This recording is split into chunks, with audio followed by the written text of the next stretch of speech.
నిమిషాలు 4 మాటలు.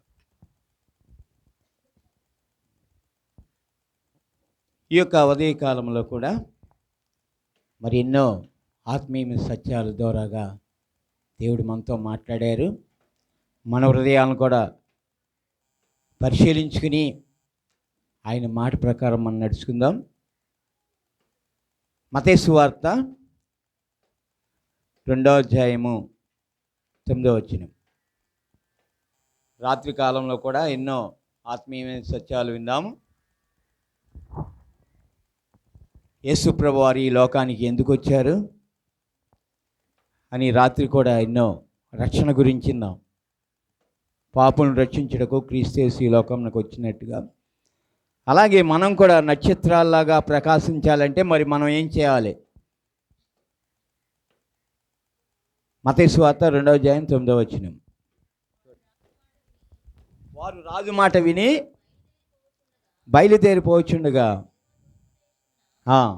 వారు చూచిన నక్షత్రము ఆ శిశువు ఉండిన చోటుకి మీదుగా వచ్చి నిలుచు వరకు వారికి ముందుగా నడిచెను. చూసారు, ఇక్కడ మనం చూస్తున్నట్టయితే 10వ వచనంలో కూడా ఒక మాట రాయబడింది. వారు ఆ నక్షత్రమును చూసి అత్యానందభరితులై ఇంటిలోనికి వచ్చి తల్లి అయిన మరియును ఆ శిశువును చూసి సాగిలపడి ఆయన పూజించి పెట్టెలు విప్పి బంగారమును సాంబ్రాణిని బోళమును కానుకగా ఆయనకు సమర్పించిరి. చాలండి. ఇక్కడ మనం చూసినట్టయితే, ఇక్కడ జ్ఞానులను చూసినట్టయితే ఏమేమి సమర్పించారు? బంగారము, సాంబ్రాణి, బోళము. ఈ యొక్క 3 కూడా విలువ గలవి. చూసారా? బంగారం దేనికి గుర్తు చెప్పండి? రాజ అధికారానికి గుర్తు. అలనాడు కూడా బైబిల్ గ్రంథంలో మరి ఆది కాండంలో మనం చూసినట్టయితే అక్కడ కూడా ఫరో రాజు ఏం చేశాడు?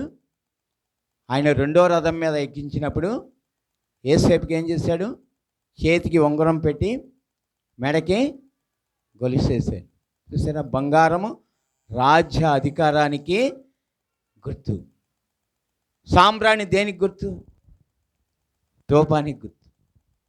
అంటే ధూపమనగా బైబిల్ గ్రంథం మనం చూసినట్టే కీర్తనల గ్రంథము 141వ కీర్తనలో తేటగా రాయబడింది. మన ప్రార్థనలు కూడా ఎలా ఉన్నాయి చూసారా? 141వ కీర్తన అక్కడ మనం చూసినట్టయితే తేటగా రాయబడింది. నా ప్రార్థన ధూపం వలెను, నేను చేతులెత్తుట సాయంకాలము నైవేద్యం వలెను నీ దృష్టికి అంగీకారములగును. చాలండి. ప్రార్థన ఏం చేస్తుంది? ప్రార్థన పరిస్థితుల్ని మార్చేస్తుంది. చూసారా? ప్రార్థనా ధూపం కలిగి ఉండాలి మనం. బైబిల్ గ్రంథంలో అంతనే మనం చూసినట్టయితే లూకా సువార్త అనుకుంటా, అక్కడ మనం చూసినట్టయితే చూసారా? ఆయన కూడా జక్కరయ్య గారు కూడా ఏం చేశారు? ధూప వేదిక వేసినప్పుడు ఏం జరిగింది చూసారా? ధూపం అనగా ప్రార్థన ఏం చేస్తుందంటే పరిస్థితుల్ని మార్చేస్తుంది. చూసారా? వారు ఎంతో కాలం నుంచి మరి ప్రార్థన చేస్తున్నప్పుడు ఆయన వంతు వచ్చినప్పుడు ఏం చేశారు? ధూప వేదిక మీద ధూపం వేయడానికి ఆయన వంతు వచ్చినప్పుడు చూసారా? ధూప వేదిక పక్కనే దేవదూత నిలబడి ఉన్నప్పుడు ఏం చేశాడు? భయపడ్డాడు. చూసారా? అందుకని జక్కరయ్య నీ ప్రార్థన నేను ఆలకించి తిని. చూసారా? మన ప్రార్థనలు కూడా ఆలకిస్తారా అంటే ప్రార్థన చేస్తే మన ప్రార్థనలు కూడా ఆలకించే దేవుడు. చూసారా? ఆయనతో దేవదూత మాట్లాడింది. ఇదిగో నీకు కుమారుడు కలగబోతున్నాడు అన్నప్పుడు కూడా ఆయన కూడా ఏమన్నాడు తెలుసా? నేను వృద్ధాప్యంలో ఉన్నాను, నేను వృద్ధుడను, నా భార్య బహుతరాలు గడిచిన వృద్ధురాలు, ఇది ఎలా జరుగుద్ది అన్నప్పుడు కూడా దేవదూత ఏం చెప్పింది తెలుసా? నువ్వు నమ్ముతులేదు కాబట్టి చూసారా? మౌనునే ఇండుగాక. ఏమైపోయాడు చెప్పాలి? మోగవాడైపోయి. కొన్నిసార్లు మనం కూడా ప్రార్థనలకు జవాబులు వస్తున్నాయి అంటే మన ప్రార్థన ఎలా ఉండాలి? ధూపం వలె ఉండాలి. చూసారా? 9 నెలలు గడిచిన తర్వాత కూడా కుమారుడిని అనుగ్రహించినప్పుడు కూడా ఆయనతో ఏం చెప్పింది దూత? బైబిల్ గ్రంథం మనం చూస్తున్నట్టయితే ప్రతి విషయంలో కూడా మరి మనం కూడా ఎలా ఉండాం? సంతోషంతో ఆనందంతో ఉన్నామా? చూసారా? మన ప్రార్థన ఎలా కనపడుతుంది. చూసారా? ఆయన కూడా ప్రార్థన చేసినప్పుడు కూడా ఆ యొక్క యోహాను గారు పుట్టినప్పుడు కూడా ఏం చెప్పారు? తండ్రి హృదయాలు పిల్లల తట్టును, పిల్లల హృదయాలు తండ్రి తట్టు తిప్పుతారు. నీకు మహా ఆనందము సంతోషం కలుగుద్దని చెప్పారు. చూసారా? ఈ యొక్క క్రిస్మస్ ఏంటి? క్రిస్మస్ అనగా కొత్త బట్టలు వేసుకుంటాం కాదు. ధైర్యాన్ని చెప్పారుగా, ఉంటే వేసుకోవచ్చు. చాలామంది ఏం చేస్తారంటే ప్రార్థనా సమయం వరకు కూడా చూసారా షాపులకి వెళ్తారు, వెళ్ళి అక్కడే సరిపెట్టేస్తారు. ఒక చీర కొంటాకి వెళ్ళి అక్కడే సరిపెట్టేస్తారు. ఈ చీర కాదు ఆ చీర. ఈలోపు ఏమవుద్ది? క్రిస్మస్ అయిపోద్ది, మిస్ అయిపోద్ది. చూసారా? కొత్త బట్టలు కట్టుకుంటూ, కొత్త బట్టలు ఉన్నా లేకపోయినప్పుడు కూడా యేసు ప్రభు వారిని మన హృదయంలో చేర్చుకోవాలి. అదే నిజమైన క్రిస్మస్. కీర్తన గ్రంథం మనం చూసినట్టయితే 4వ అధ్యాయం 7వ వచనం చూసినట్టయితే చూసారా? వారి ధాన్య ద్రాక్షరసములు విస్తరించిన నాటి సంతోషం అంటే అధికమైన సంతోషము నీవు నా హృదయంలో పుట్టించిదివి. ఎవరి హృదయంలోకి అయితే యేసు ప్రభు వారు వస్తారో వాళ్ళు ఉన్న చూసారా చీకటి తలంపులు, చీకటి ఆలోచనలు అన్నీ పోతాయి. ప్రభువారు చెప్పారు, నేను లోకమునకు వెలుగై ఉన్నాను. చాలామంది వెలుగు దగ్గరికి రాలేకపోతున్నారు. యోహాను సువార్త మనం చూసినట్టయితే ఆది అందు వాక్యం ఉండెను, వాక్యము దేవుని వద్ద ఉండెను, వాక్యమే దేవుడై ఉండెను. చూసారా? చీకటిలో ఉండవారిని వెలిగిస్తానికే ఆయన ఈ లోకానికి వచ్చారు. నేనెరుగుదును ఒక స్నేహితుని, అతడెంతో పరిశుద్ధుడు, ఆ పరిశుద్ధుడే నా జీవన రక్షణ కారణభూతుడు, అతడే యేసుడు, అతడే యేసుడు.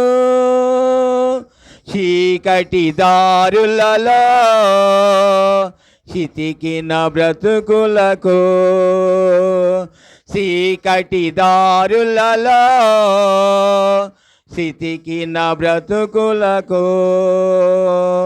శాంతిని కలుగజేసే శక్తి మంతుడేసే, శాంతిని కలుగజేసే శక్తి మంతుడేసే.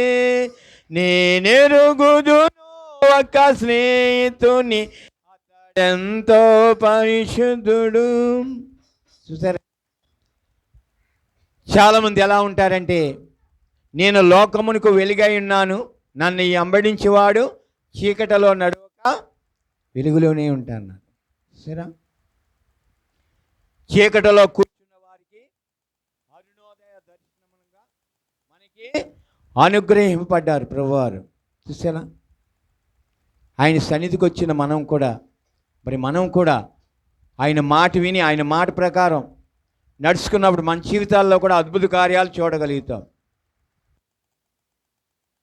ఈ యొక్క ఉదయకాలంలో కూడా బంగారము, సాంబ్రాణి, బోళం కూడా విలువైన వస్తువు.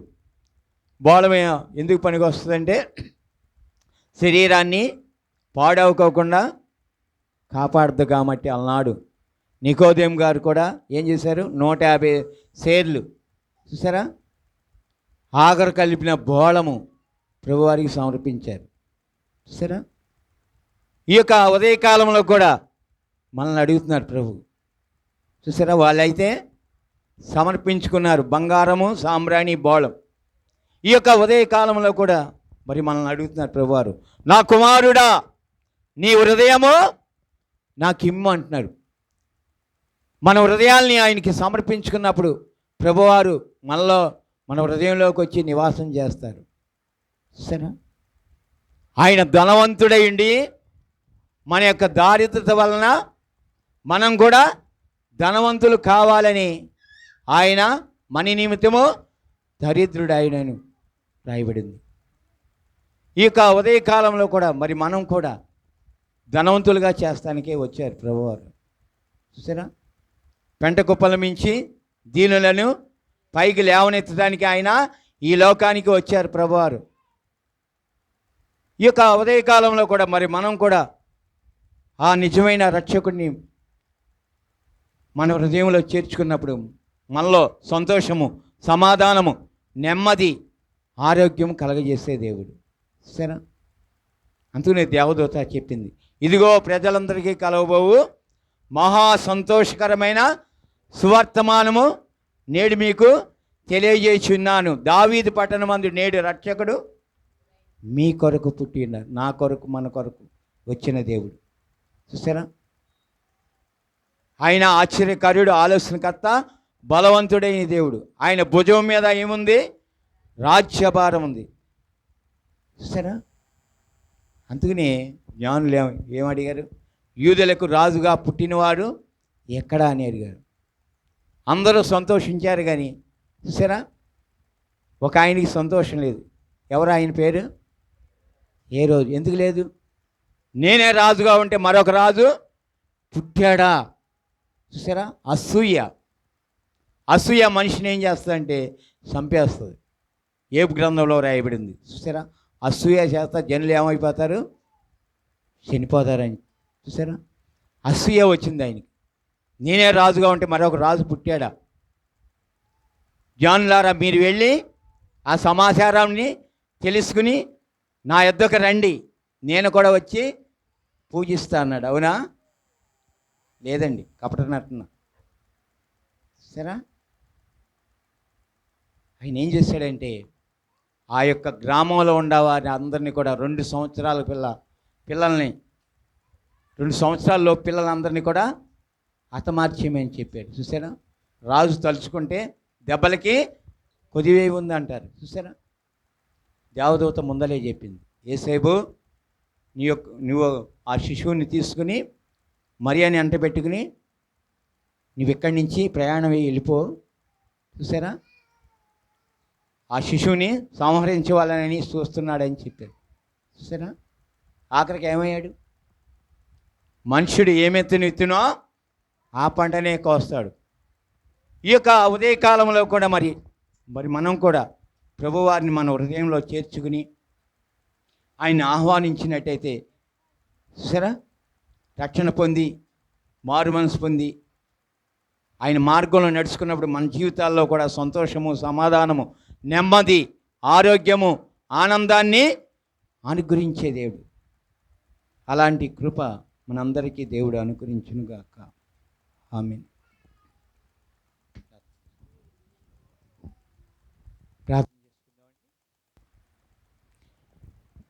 మహాపరిశుద్ధుడా, ప్రేమ గల తండ్రి, కృపగలనైనా నీ కృప కొరకు, ప్రేమ కొరకు వందనాలు, స్తుతులు, స్తోత్రాలు చెల్లిస్తున్నాను తండ్రి.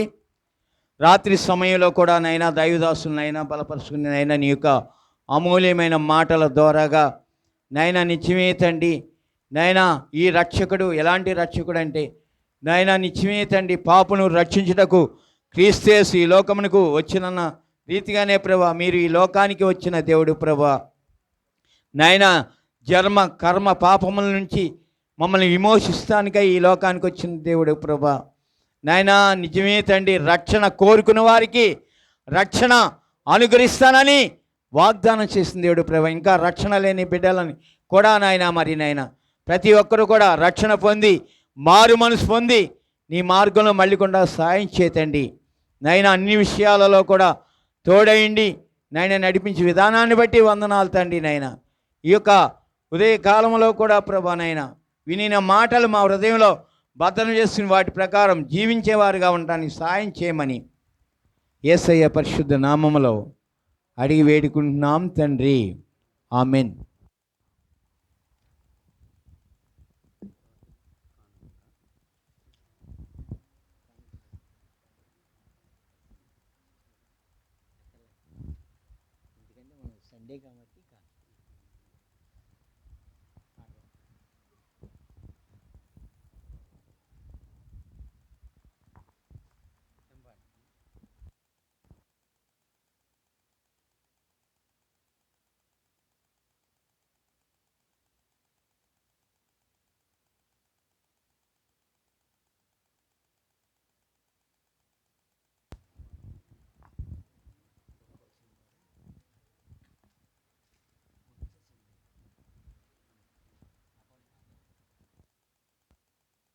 అలాగే ప్రార్థన చేసుకుందామండి. తండ్రి యొక్క కుమారుని యొక్క పరిశుద్ధాత్మ సహవాసము ఇప్పుడును ఎల్లప్పుడును సదాకాలం తోడేయండి, దీవించి ఆస్వాదించునుగాక. Amen, amen. మంచిదండి, అందరికీ వందనాలు.